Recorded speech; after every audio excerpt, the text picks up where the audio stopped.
Alam naman nating lahat na may crisis ngayon. Nevertheless, alam niyo ba that gold literally paid my bills? Tandaan niyo guys, when there's a crisis, there will always be opportunities. So if you want to learn how we made money from gold and probably pay your bills as well, please watch the rest of the video. What is good mga champion and welcome back to another video. It's all over the news. Meron tayong crisis ngayon guys. Nevertheless, this is a perfect time for you guys to think and look for opportunities. As I have mentioned, when there is a crisis, there will always be opportunities along the way. And one of that is be involved or participate dito sa financial market. Some guys are cautious, lalo na, and they're telling na risky ngayon kasi merong this and that, everything is affected. That's true. But take note, whenever you are taking risks, it's always be calculated risk. So, from the past few days, okay, I take part on trading gold alone. Bakit? Tandaan nyo guys, gold is always trading against US dollar. But nevertheless, gold is considered as a safe haven for most investors and traders. So, you have to take into account alin, fundamentals and also your skill in relation to your technicals. So today, I will show you guys how I managed to make money and literally gold paid my bills from the past few weeks. Nga pala, if you want to be part of our growing TFP VIP Champions global community, you may want to check out my offered 3 programs. Again, this might be able to help you whatever you require for your trading needs. So for the option 1, this is the TFP VIP Champions 90-day one-on-one mentorship program. So this is done via Zoom and we normally meet twice a week, and good thing about this is the schedule is dependent on your convenience and availability. So for the option 2, this is the TFP Champion Masterclass lessons. If there are struggles when it comes to your schedule, this is the perfect option for you to learn the TFP Champion system. I have managed to prepare 28 masterclass lessons catered from a beginner perspective going to intermediate up to advanced, inclusive of our main TFP Champion system. So there's no excuse learning the system. And for the option 3, this is the TFP Champion Bootcamp. This is more like a fast track because we will be meeting 4 times per week session. So again, learning the TFP Champion is in your hands. So if you want to be part of our community, please do check out all the details at the description below. So without further ado, let's get straight to our charts. Alright guys, so speaking of opportunities, again, as I mentioned, gold literally paid my bills from the past few days, weeks. And that is because I took advantage of the crisis. Okay?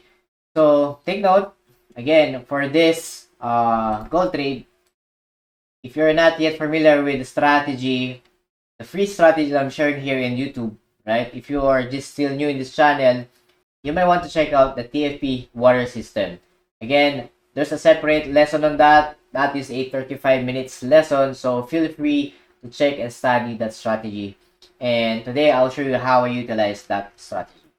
So, makita natin to guys. I managed to take a long trade on this gold. Okay? Nevertheless, okay, so paano natin yon maintindihan and how I incorporated TFP system in this case. So first thing that we should do is obviously check yung kanyang market structure. So alam naman natin, gold from the past couple of years, even from the past 5 years, okay, lagi siyang all-time high. There may be consolidation or some manipulations along the way, but take note, gold is always a safe haven. So, again, just take advantage of how it played out pagdating sa market structure. So, from this point of view, alam naman natin that recently, meron tayong all-time high from the past few months, weeks, okay, given by this area, okay? However, considering past structure, meron tayong mga recent higher lows and higher highs, diba? And one thing you have noticed is meron tayong mga strategic key level, particularly yung mga support resistance natin. Even though meron tayong R high, the market failed to push up, creating a R high. What it did instead is nag-create siya ng weakness when it comes to levels. So, let me just delete tong mga to. So, nagkaroon tayo ng weakness kasi makita nyo, instead of the high, the market suddenly make what? Yung ating lower high. And nagkaroon ng continuous move down. So, take note, whenever the market's down, that is a good opportunity for you to look for long opportunities. And itong particular point na to is nire-revisit niya yung historical recent or high. So that means a broken structure from the past can be a reference in future for a future bounce. Okay? So let me just delete itong mga markings. Okay, so right now, bigyan natin ng mga structural key level, no? Part na to. So, structural levels. So, meron tayo. You can add this as confluence. Okay. We are at a logical support. Okay. And take note, from structure, meron tayo recent high that created a recent lower high. So, magmamato yan kasi there's a weakness of structure, momentum, but that weakness providing us opportunity. And yun yung ginawa kong advantage. So, ngayon, hindi porket meron tayong buying pressure around this area is enough na yan.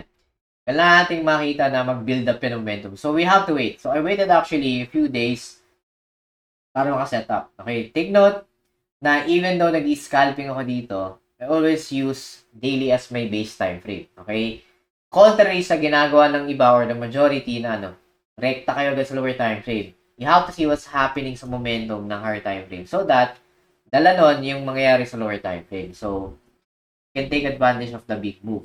But, take note, big move doesn't always happen dahil lang natin kasi daily. It is dependent on your rules sa market, okay, or sa strategy.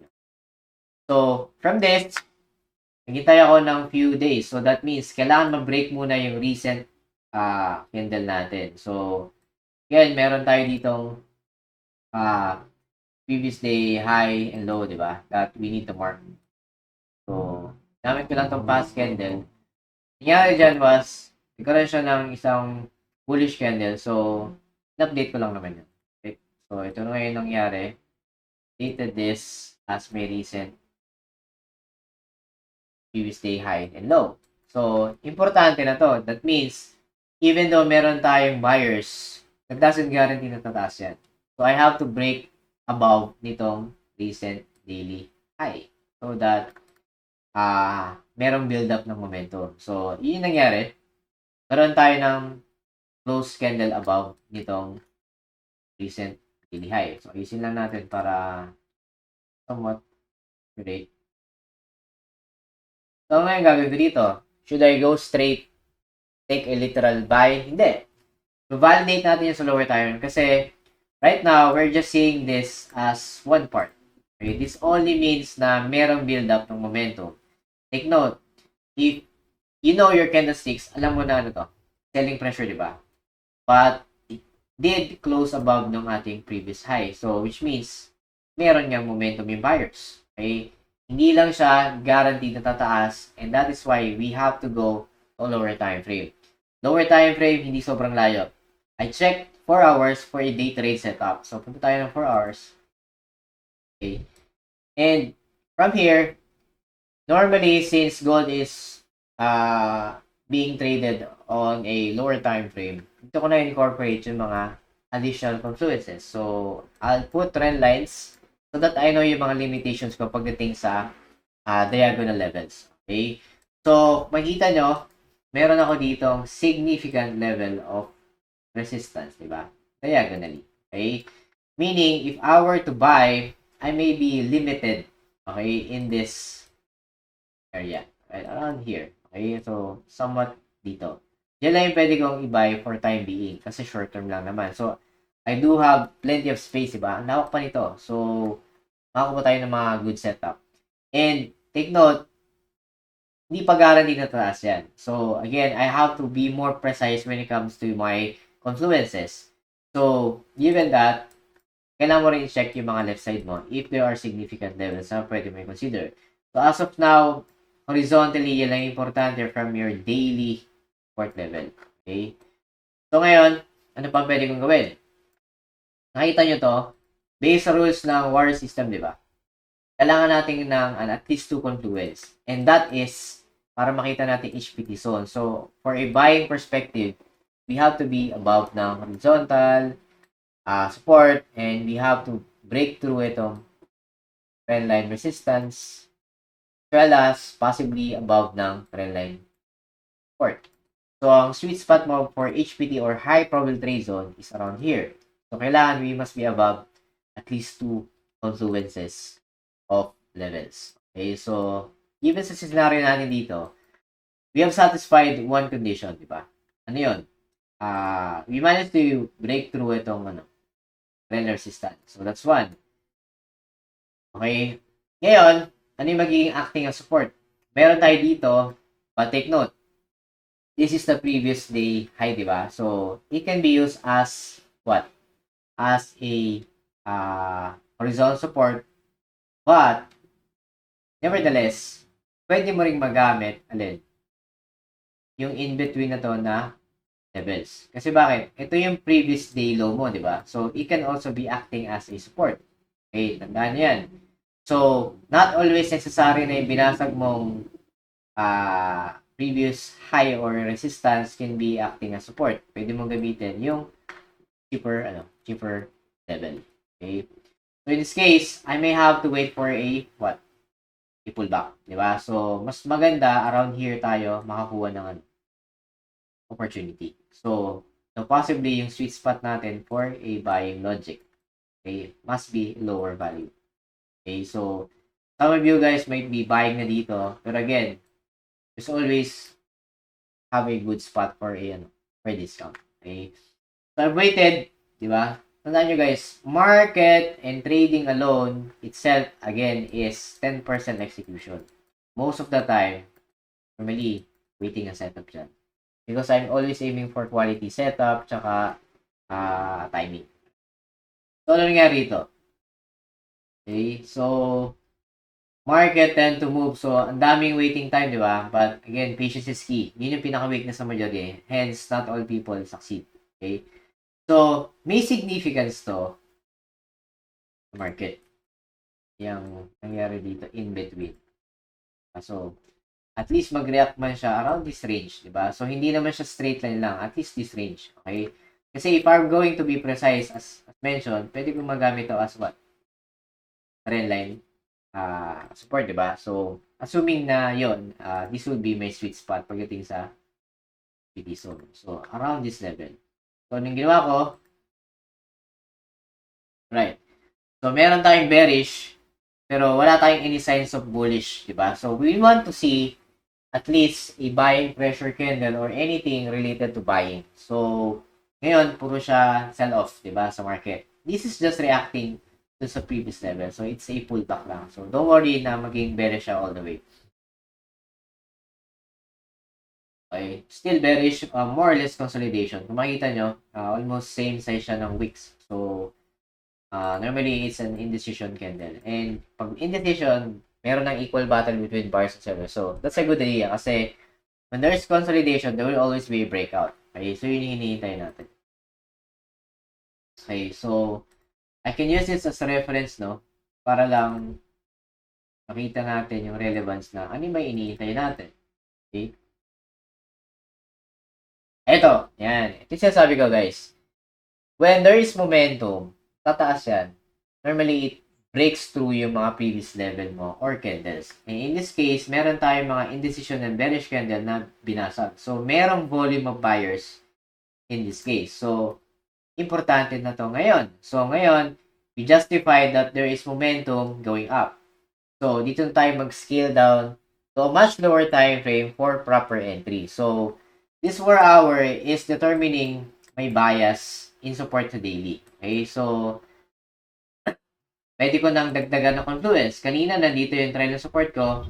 I can update, di ba? So, nag-update na rin ako yan ng mga confluence levels. So, nasa literal sweet spot tayo ng HPT zone. So, pwede ko nang margahan to as a good sweet spot, di ba? So, buying opportunity. So, anong gagawin ko ngayon dito sa bullish candle? Ginawa ko dyan, I went down again sa mas mababang time frame. Normally, may sequence is daily, 4H, H1. Okay, kung mag-scalp ako I always want to see all these levels. And then, I'm going normally sa 5 minutes for proper entry. Specifically for gold, Okay, for forex pairs, iba yung approach ko doon. But I utilize these basic time frames, the daily, 4H, and H1. Okay, alam na yun ng mga estudyante ko and some of my followers and members. So ngayon, meron tayong strong bullish momentum. Yan of yan. I want to see what's happening sa 1 hour. Chain effect yan eh. Okay? So ngayon, by structure, uulitin ko lang ulit yung ginagawa ko from the higher time frame. Again, based sa rules pa rin ng VAR system for buying opportunity. Confluences wise. Okay? So, nandito na ako sa trend and support. Okay? And at the same time, I have managed to break through itong trend resistance. So, that means, tinutumbo ko ngayon, nag-overlap na yung mga HPT zones ko, di ba? So, sa 4 hours, itong gray, and then sa H1, itong green zone ko na HPT, which is also evidence for hours. So ngayon, what I want to see is a pullback na lang, okay?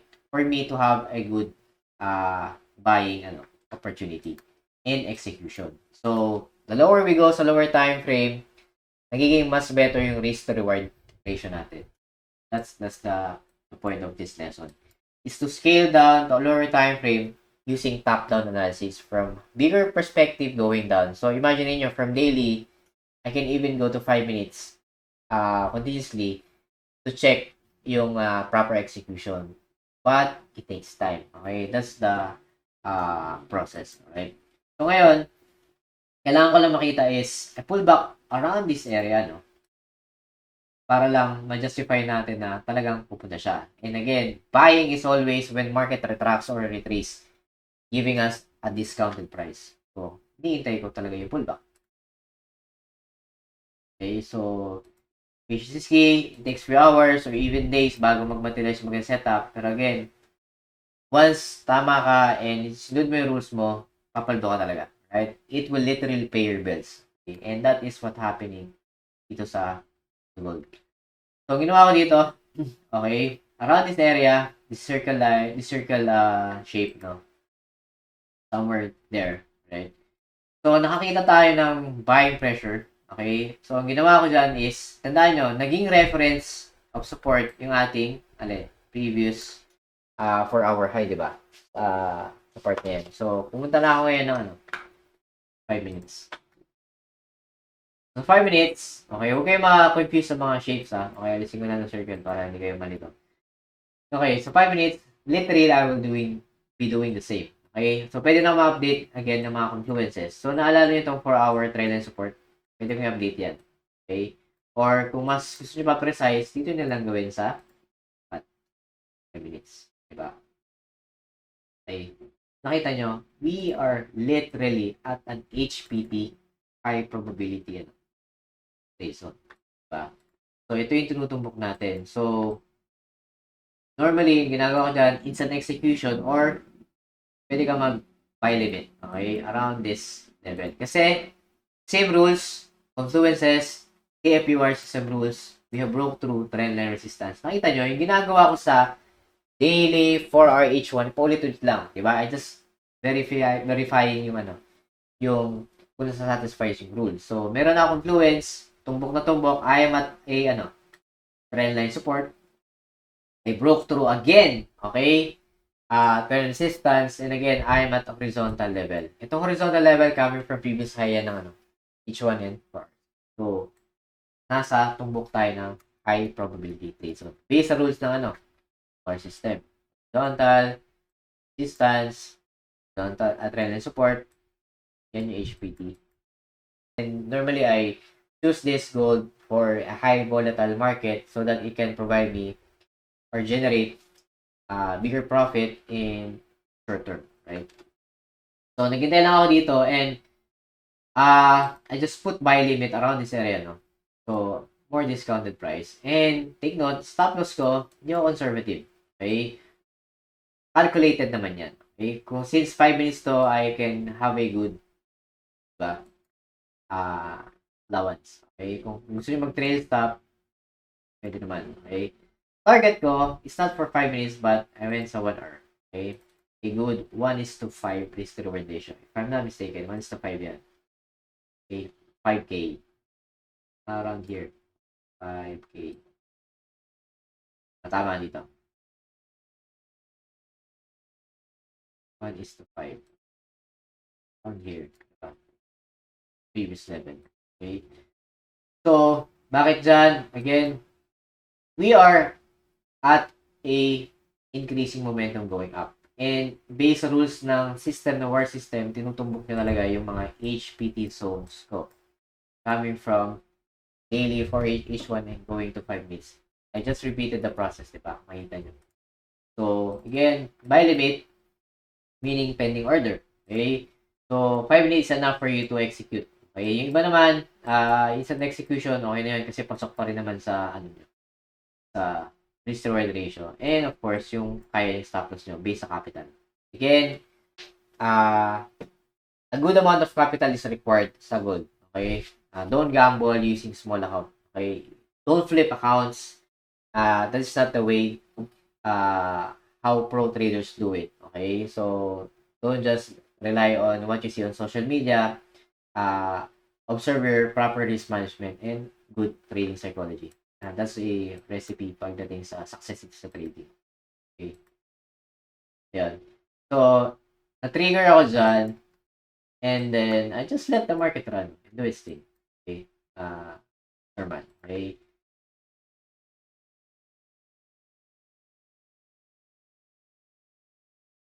So, it took a while. But again, monitoring is monitoring. Takes time. But, at the end of the day, you will make money. Right? It even went back to my retest my entry level, but nothing to panic about this. Just have to trust the system or your own analysis para ma-justify mo that everything works perfect and you're succeeding dito sa trading.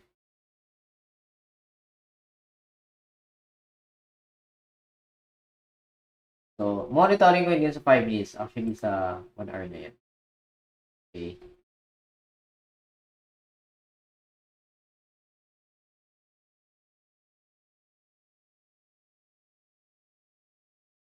Yun.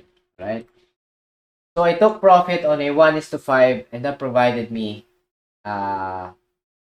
enough amount to pay the bills. Kahit pa yan 300 per liter sa diesel o ano man. Nothing to brag. Importante dito is yung process. Okay? So, I'm just showing you na gold can really make you money if you have the proper approach. And one of that is using a good strategy. I'm not saying this is a perfect strategy for everyone. Merong limitations to, may weakness din yan. I know kasi this is my bread and butter, my basic free strategy, diba? Nevertheless, if you want more in-depth pagdating sa high probability of winning and a good risk reward ratio, particularly sa mga setups, is, of course, you may want to check the VIP program, right? Alright, so that will be it. So I hope may natutunan naman kayo, guys. And I'm really glad that everyone kept supporting me, no? I've been receiving a lot of messages, particularly sa mga lessons na ginagawa ko, and it made a huge impact sa kanila, kahit free lang yon. And lalo na doon sa mga VIP students ko all over the globe. Thank you so much to all my TFP VIP champion students all over the globe, subscribers, followers, and sa lahat po ng suporta. You guys rock. May crisis o wala, you guys support me. And thank you for the kind messages and heads up. Whatever was happening in your trading journey, you always update me, guys. Salamat sa inyo. And for those na bago sa channel ko, guys, please do check all my past videos. Marami kayong matutunan and I'm really glad na I'm making a lot of impact dun sa study journey or even trading journey ng iba't ibang mga tao, whether locally or overseas. Alright? So again, that will be it for today. Thank you so much and see you all guys on the next videos. God bless and bye-bye. Alright guys, so I just want to inform and announce that our TFE VIP Champion Student private Discord community is already up. And yeah, here we have several channels wherein we share our technical trading ideas among each other. And of course, we also have our weekly trade ideas para sa ating mga weekly forecast para sa mga currency pairs and some announcement section. And of course, since tayo ay global, of course, we have other students as well na galing sa mga ibang bansa overseas. So, we introduce ourselves and introduce kung saan tayo galing, sa bansa tayo ngayon, OFW man o hindi. But nevertheless, this is a healthy community para mag-share ng mga trading ideas para sa inyo guys. And hopefully, I will be putting up a server publicly para sa mga baguhan naman and those mga followers and subscribers natin. Alright?